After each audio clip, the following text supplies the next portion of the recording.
కవిత రాక్షసి. కారణ జన్ముడు కడుపున పుట్టడం దురదృష్టకరమంట. వ్యాపారాలన్నీ కాపాడుకునేందుకే రేవంత్తో కుమ్మక్కు. హరీష్ రావుకు ఆమె క్షమాపణ చెప్పాలంట. సంగారెడ్డి ఎమ్మెల్యే చింతా ప్రభాకర్ తీవ్ర వ్యాఖ్యలు చేశారు. నిజామాబాద్లో చెల్లని రూపాయి ఇక్కడ చెల్లుతుందా? ఎమ్మెల్యే మాణిక్రావు ఎద్దేవా. ఆమె కాంగ్రెస్ ట్యాప్లో పడ్డారు. Party whip Vivekananda.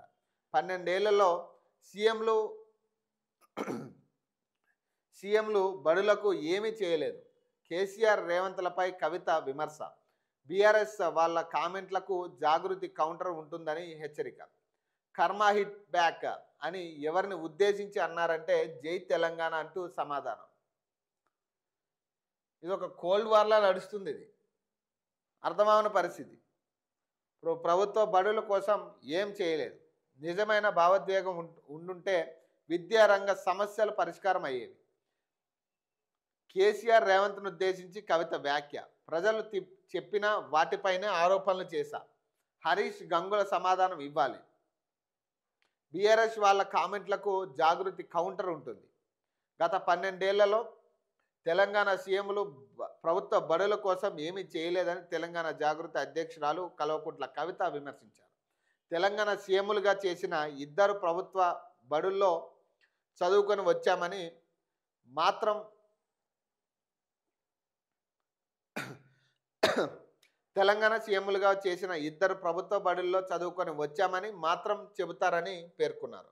వారికి నిజమైన భావోద్వేగం ఉండుంటే రాష్ట్ర విద్యా వ్యవస్థలోని సమస్యలు ఎప్పుడో పరిష్కారం అయ్యేవని చెప్పారు. ఇక తాను చేసిన ఆరోపణలపై మాజీ మంత్రులు హరీష్ రావు, గంగుల కమలాకర్ వివరణ ఇవ్వాలని డిమాండ్ చేశారు. తెలంగాణ రాష్ట్రం విద్యా వ్యవస్థ